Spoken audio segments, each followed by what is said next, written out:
Au nom du Père et du Fils et du Saint-Esprit, Amen. Grande joie d'être là avec toi en ce mardi 24 décembre. Et ce soir, on pourra déjà chanter gloire à Dieu au plus haut des cieux et paix sur la terre aux hommes qu'il aime. Jésus est né au milieu de nous. Le Verbe s'est fait chair. Il habite parmi nous. Ce soir, on pourra déjà célébrer Noël. Mais nous avons encore toute cette journée du 24 décembre, la dernière journée avant Noël. Et c'est très important. Bien sûr, les gens veulent s'occuper avec des choses pour célébrer Noël, mais n'oublions pas de tout préparer en priant. Nous devons travailler et prier. Parce que pour beaucoup de personnes, ça sera une grande joie, célébrer Noël.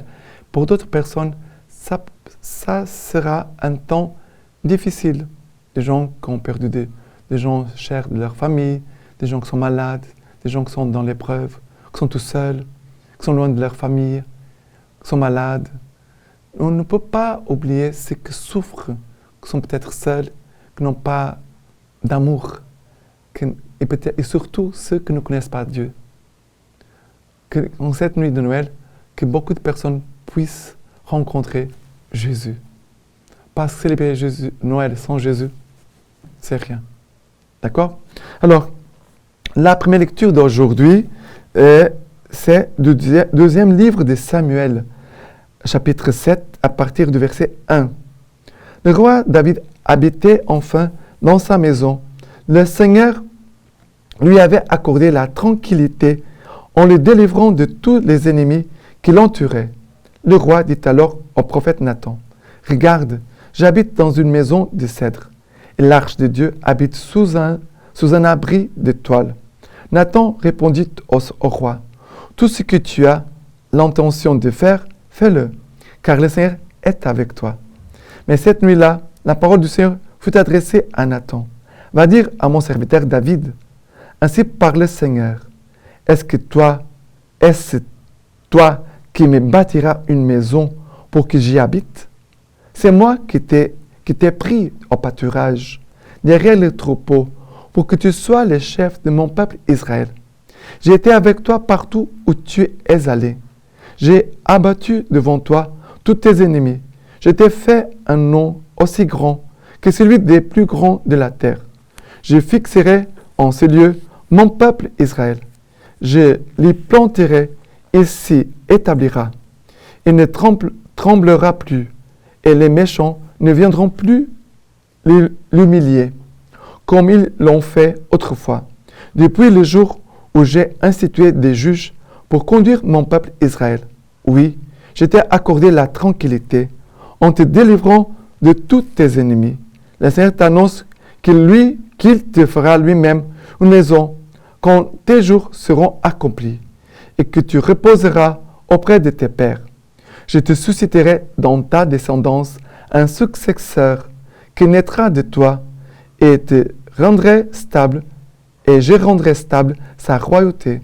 Moi, je serai pour lui un père, il sera pour moi un fils. Ta maison et ta royauté subsisteront toujours devant moi. Ton trône sera stable pour toujours.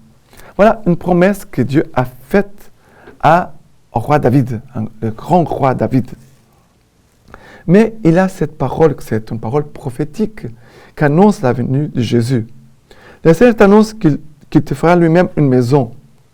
Le cœur de Jésus, c'est notre maison, c'est notre lieu de repos. Quand tes jours seront accomplis et que tu reposeras auprès de tes pères, un jour tu partiras, tu iras au ciel, tu iras rencontrer Jésus dans sa gloire. Et après, il va dire, je te susciterai dans ta descendance un successeur qui naîtra de toi et je rendrai stable sa royauté. Moi, je serai pour lui un père et lui sera pour moi un fils. Alors, de la lignée de David viendra Jésus, le Messie. Jésus, il est descendant du roi David. C'est très important de savoir que de la royauté de David viendra Joseph et la Vierge Marie, desquels viendra Jésus. Jésus est le descendant du roi David. Ça veut dire qu'il a du sang royal déjà, en lui aussi, par sa naissance. Mais il est vraiment le roi. Notre roi vient à nous, vient jusqu'à nous. Et après, la parole qui dit, moi je serai pour lui un père, et lui sera pour moi un fils. Jésus, vraiment, il viendra pour manifester à l'humanité qu'elle n'est pas orpheline. Nous avons un père qui croit en lui, qui accueille Jésus, ne sera plus jamais seul. Il sera toujours en présence du Père. Le Père qui nous aime comme un fils. Et nous, vraiment, nous pouvons avoir la joie d'être vraiment fils de Dieu, héritier du Christ. Voilà que le Seigneur veut nous dire, non pas seulement que Jésus est descendant de David, mais que Jésus viendra comme le roi, petit, humble, qui veut entrer dans nos vies pour régner, pour nous conduire avec son amour et sa parole. Voilà, préparons-nous et entrons dans ce temps de Noël avec un cœur filial, apprendre à être fils avec Jésus, le Fils du Père. D'accord? Le psaume d'aujourd'hui, c'est le psaume 89-88, à partir du verset 2. L'amour du Seigneur sans fin, je le chante. Ta fidélité, je l'annonce d'âge en âge. Je le dis, c'est un amour bâti pour toujours. Ta fidélité est plus stable que les cieux. Avec mon élu, j'ai fait une alliance. J'ai juré à David, mon serviteur. J'établirai ta destinée pour toujours. Je te bâtis un trône pour la suite des âges. Il me dira, tu es mon Père, mon Dieu, mon roc et mon salut. Sans fin, je le garderai. Sans fin, je lui garderai mon amour. Mon alliance avec lui sera fidèle. Alors, ce psaume d'aujourd'hui nous dit, c'est que Jésus, en ce Noël, nous donne, il veut produire en nous. L'amour du Seigneur sans fin, je le chante. Ta fidélité, je l'annonce d'âge en âge. C'est un amour bâti pour toujours. Ta fidélité est plus stable que les cieux. Voilà, l'amour et la fidélité. Jésus vient sur cette terre parce que Dieu a été fidèle à son alliance. Il a été fidèle. Pour cela, il va venir jusqu'à nous.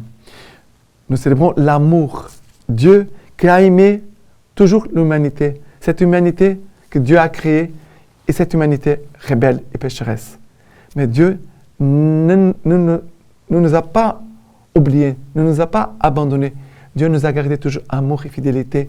Et en ce Noël, le Seigneur veut renouveler en nous, dans nos vies, dans nos engagements, dans notre foi, l'amour et la fidélité pour Dieu, pour son Église, mais aussi pour nos frères et sœurs. D'accord? Et l'évangile d'aujourd'hui, c'est Luc chapitre 1er, à partir du verset 67. Nous dit ceci. En ce temps-là, à la naissance de Jean-Baptiste, Zacharie, son père, fut rempli de l'Esprit Saint et prononça ces paroles prophétiques. Béni soit le Seigneur, le Dieu d'Israël, qui visite et rachète son peuple. Il a fait surgir la force qui nous sauve dans la maison de David son serviteur, comme il avait dit par la bouche des saints, par ses prophètes, depuis les temps anciens. Salut qui nous arrache à l'ennemi, à la main de tous nos oppresseurs. Amour qu'il montre envers nos pères, mémoire de son alliance sainte. Serment juré à notre père Abraham de nous rendre sans crainte, afin que, délivrés de la main des ennemis, nous le servions dans la justice et la sainteté, en sa présence tout au long de nos jours. Toi aussi, petit enfant, tu seras appelé prophète du Très-Haut. Tu marcheras devant à la face du Seigneur et tu prépareras ses chemins pour donner à son peuple de connaître le salut par la rémission de ses péchés, grâce à la tendresse, à l'amour de notre Dieu, qu'on nous visite l'astre d'en haut pour illuminer ceux qui habitent les ténèbres et l'ombre de la mort, pour conduire nos pas au chemin de la paix. Voilà Jésus qui vient. Jésus vient pour nous donner à nous qui sommes son peuple, son salut, par la rémission de nos péchés. Et c'est ce cantique de Zacharie, il nous dit c'est que Jésus va venir sur cette terre. On pourrait le prendre morceau par morceau, de méditer, de prier, de demander les grâces que ces paroles nous apportent aujourd'hui.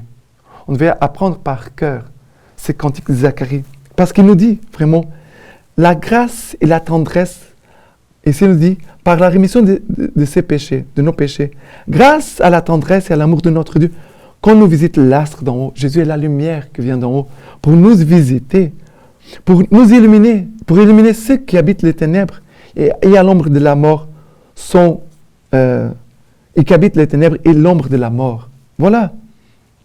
Pour conduire nos pas au chemin de la paix. Nous devons prier beaucoup en cette nuit et en ce jour pour la paix parce que beaucoup de personnes aujourd'hui sont dans grande souffrance, dans les guerres, qui ont peur de mourir, qui souffrent parce qu'ils ont perdu des membres de leur famille. C'est horrible, horrible ce que nous vivons en ce moment dans notre monde. Mais Jésus n'a pas abandonné ce monde. Jésus continue de venir avec sa tendresse, son amour pour nous faire connaître son salut, pour vraiment convertir nos cœurs. Et ici, Zacharie, les premières paroles de Zacharie sont « Béni soit le Seigneur, le Dieu d'Israël, qui visite et rachète son peuple. Il a fait surgir la force qui nous sauve dans la maison de David, son serviteur, comme il avait promis par la bouche des saints, ses prophètes. » Il continue, mais ici il nous dit « Il visite, le Seigneur visite. » Nous devons prier aujourd'hui pour que les cœurs puissent s'ouvrir à la visite de Dieu. Dieu vient visiter notre monde, notre terre aujourd'hui. Dieu vient avec la même puissance, avec la même grâce qu'il est venu il y a plus de 2000 ans. Nous devons les croire et nous devons les supplier pour que vraiment la visite de notre Sauveur puisse être aperçue par les gens et que les gens puissent ouvrir son cœur pour que Jésus puisse entrer et habiter et changer. D'accord? Et la lecture patristique d'aujourd'hui de Saint Augustin nous dit ceci. Et voilà pourquoi la louange angélique pour le Seigneur né de la Vierge s'exprime ainsi. Gloire à Dieu au plus haut des cieux et paix sur la terre aux hommes pleins de sa bienveillance. En effet, d'où vient la paix? Sinon de ceux que la vérité a germé de la terre, c'est-à-dire de ceux que le Christ est né de la chair. Et c'est lui qui est notre paix, lui qui des deux a fait un seul peuple, pour que nous soyons des hommes pleins de bienveillance, tendrement attachés les uns aux autres par les liens de l'unité. Maintenant, je vous laisse la bénédiction par les mains toutes pures, la Vierge Marie. Que Dieu Tout-Puissant vous bénisse et vous garde, le Père, le Fils et le Saint-Esprit. Amen. Joyeux et Saint Noël.